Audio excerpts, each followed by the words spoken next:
नमस्कार मंडळी, कसे आहात? मस्त ना? मस्त असायला पाहिजे, आपला नेहमीचा प्रश्न. मागच्याच व्हिडिओमध्ये आपण बघितलं होतं की अध्यात्म म्हणजे काय. मी त्याच्या पुढचा टप्पा तुम्हाला सांगते की अध्यात्म म्हणजे काय, माणूस अध्यात्म म्हणजे काय याची व्याख्या माणसाला का कळत नाहीये, किंवा त्याला काय माहिती आहे त्याच्याबद्दल, किंवा काय माहीत नाहीये हे मी तुम्हाला समजावून सांगणार आहे आता.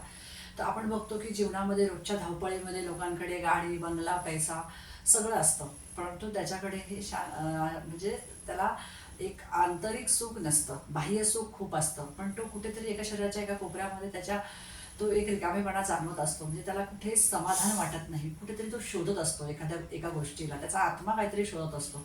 म्हणजेच काय तर आंतरसुख हे बाह्य सुखापेक्षा खूप महत्त्वाचं आहे, आणि तेच त्याला मिळत नाही. म्हणजे शांती, समाधान त्याला नसतं. पैसा भरपूर असतो. म्हणूनच आपल्याला संस्कृतमध्ये अध्यात्म हा जो शब्द आहे त्याला, त्याची फोड किंवा त्याचं स्पष्टीकरण कसं दिलेलं आहे, आधी अधिक आत्मा बरोबर अध्यात्म. म्हणजेच काय तर आपण स्वतःच्या आत्म्याला स्वतः ओळखतो. आपण काय आहे हे आपल्याला याची जाणीव होते, म्हणजेच अध्यात्म. तर आपण बघितलं की जीवनामध्ये बऱ्याचशा गोष्टी अशा असतात की म्हणजे आपण ज्यावेळेस आपण म्हणतो की काही गोष्टी आपल्याला लोक कशी ओळखतात, म्हणजे आपण काय आहे हे कसं ओळखतो. आपल्याला लोक आपल्या नावाने ओळखतात. आपल्याकडे असणारा पैसा, प्रतिष्ठा, पद, व्यवसाय या सगळ्या गोष्टींवरनं लोक आपल्याला ओळखतात, किंवा आपल्याला एक विशिष्ट नाव देतात. परंतु हे सगळं बदलणारं आहे. त्याच्यानंतर आपण जेव्हा बघतो की शरीर हे बदलणारं असतं. लहानपणापासून वृद्धापकाळापर्यंत परिस्थिती खूप बदलते, आपलं शरीर बदलत असतं, नाती बदलतात, परंतु आत्मा मात्र बदलत नाही. म्हणजे आत्मा हा आपला शाश्वत असतो, आणि म्हणूनच त्याला अध्यात्म म्हटलं जातं. ज्यावेळेस हा सत्याचा मार्गाकडे आपल्याला हा आत्मा घेऊन जात असतो, हा आत्मा ओळख करून देत असतो, तेव्हाच त्याला अध्यात्म असं म्हटलं जातं. याच्यामध्ये आपण बघितलं की आपल्याकडे बऱ्याचशा काही गोष्टी अशा आहेत की आपल्याकडे जी संत परंपरा आहे, की आपण काय म्हणतो की संत आपल्याला माहिती आहे की आपण जे संत होऊन गेले, जी संतांची परंपरा झाली, त्याच भगवद्गीतेमध्ये भगवान श्रीकृष्णाने अर्जुनाला असं सांगितलं की अरे, शरीर हे जन्मालाही येत नाही आणि मरणही पावत नाही. म्हणजेच ते अविनाशी आहे, त्याचा नाश कधीच होत नाही, या शरीराचा नाश आपला कधीच होत नाही. म्हणजेच काय तर आपल्याला आत्मा हा जो आपला आहे तो आपल्याला सत्याच्या चांगल्या मार्गावरती घेऊन जात असतो. हे भगवान श्रीकृष्णाने अर्जुनाला समजावण्याचा प्रयत्न केला. त्याचबरोबर आपण बघितलं की लोकांचा असा गैरसमज आहे की जसं की अध्यात्माकडे जाणं म्हणजेच काय तर काय तुम्ही मोठ्या म्हणजे तुम्ही देवपूजा करणं, किंवा तुम्ही संसार सोडून देणं, किंवा त्याचबरोबर जंगलात जाणं, संन्यास घेणं, ह्या सगळ्या गोष्टी म्हणजे अध्यात्म आहे का? तर हो, तुम्ही अध्यात्म करायचं म्हटल्यानंतर संसार सोडण्याची गरज नाही, किंवा संन्यास घेण्याची गरज नाही. तुम्ही तुमचा संसार करून, प्रामाणिकपणे तुमचा संसार करून तुम्ही या सगळ्या प्रश्नांची उत्तरं तुम्ही सोडवू शकता.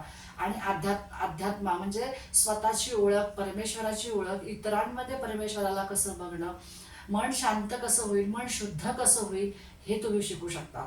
आपल्याकडे संतांची परंपरा आहे. आपल्या इथे संतांनी बऱ्याच काही गोष्टी लिहून ठेवलेल्या आहेत. त्याच्यामध्ये संतांनी असं सांगितलेलं आहे, म्हणजे त्याच्यामध्ये संत ज्ञानेश्वर असतील, संत नामदेव असतील, संत तुकाराम असतील, संत एकनाथ असतील, यांनी लोकांना भक्ती, प्रेम, दया, क्षमा, शांती हे कसं असतं, भक्ती कशी करायची असते, त्याचबरोबर भक्तीचे मार्ग काय आहेत, लोकांशी कसं वागावं, या सगळ्या गोष्टींचं, मन शुद्ध कसं राहील, आचरण कसं करावं, या सगळ्या गोष्टींची माहिती त्यांनी लोकांना सांगितलेली आहे, लोकांना शिकवलेली आहे. जर अध्यात्माच्या मार्गावर चालायचं असतील तर आपल्याला एक 5 विशिष्ट गोष्टी आहेत ज्या की मी तुम्हाला सांगते. पहिली जी आहे की तुम्ही नेहमी तुम्हाला जर अध्यात्म किंवा आत्म्याशी एकरूप व्हायचं असेल, आत्म्याचं मिलन हे परमेश्वराचं आणि आपलं आत्म्याचं मिलन जर करायचं असेल, तर सगळ्यात पहिलं म्हणजे तुम्ही एक थोडा वेळ काढून तुम्ही नेहमी नामस्मरण केलं पाहिजे, ध्यानधारणा केली पाहिजे, पहिला मुद्दा. दुसरा मुद्दा, तुम्ही नेहमी सत्य आणि प्रामाणिकच राहिलं पाहिजे. तिसरा मुद्दा, तुम्ही राग, लोभ, द्वेष, अहंकार सोडून एक चांगल्या अहंकार कमी करणं आणि एक सत्याचा मार्ग धरणं. त्याचबरोबर चौथं आहे की संतप्रती आपल्या भगवद्गीता असेल, संत ज्ञानेश्वरी, आपली ज्ञानेश्वर महाराजांनी ज्ञानेश्वरी लिहिली असतील, त्याचा या गोष्टींचा, या ग्रंथांचा अभ्यास करणं. त्याचबरोबर चौथं असं आहे की तुम्ही गरजू लोकांना मदत करणं. आणि पाचवं असं आहे की आपण कोणतंही काम हे प्रामाणिकपणे ज्यावेळेस करतो त्यावेळेस ते ईश्वराला अर्पण करून करावं. असं ह्या 5 गोष्टींचं जर तुम्ही आचरण केलं तर तुम्ही अध्यात्माच्या मार्गावर जाल एवढं नक्कीच आहे. तर आपल्याला असं आपला आत्म्याचा जो प्रवास आहे हा एक दिवसाचा नाही आहे, हा आयुष्यभराचा प्रवास आहे. आणि ज्यावेळेस माणूस या आत्म्याच्या अध्यात्माच्या प्रवासामध्ये आयुष्यभर चालत असतो आणि याला ज्यावेळेस आपल्याबरोबर घेत असतो, त्या बरोबर घेत असताना आपलं जीवन जगत असताना त्याला स्वतःलाच कळतं की आपण काय आहे, आपली स्वतःची ओळख निर्माण होते. तो स्वतः इतका प्रामाणिक आणि त्याचं मन इतकं शुद्ध होतं आणि तो स्वतःला ओळखू लागतो, शांत समाधानी होतो. त्याचबरोबर तो सत्याच्या मार्गावर चालण्याचा प्रयत्न करत असतो. आणि त्याला ज्यावेळेस या सगळ्या गोष्टींची जाणीव होते तेव्हा त्याला असं वाटतं की अरे आपण बरोबर अध्यात्माच्या मार्गावर चाललेलो आहोत. आणि या सगळ्या गोष्टींची जाणीव म्हणजे नुसतं अध्यात्म करणं म्हणजेच काही आत्म्याला शुद्ध करणं किंवा आत्म्याशी आपण प्रामाणिक राहणं किंवा आपला शरीरामधला जो आत्मा आहे तो काय आहे हे एवढं नुसतं पूजा करणं, देवपूजा करणं किंवा तुम्ही नामस्मरण करणं असं नाही. तुम्ही एकमेकांशी प्रामाणिक राहणं, समाधानी राहणं, शांत राहणं आणि प्रत्येकाशी प्रेमाने नम्रतेने वागून त्याचबरोबर तुम्ही समोरच्याला ईश्वर रूप समजावं आणि ईश्वराशी एकरूप व्हावं. तेव्हाच म्हणायचं की आपण बरोबर अध्यात्माच्या मार्गावर चाललेलो आहे.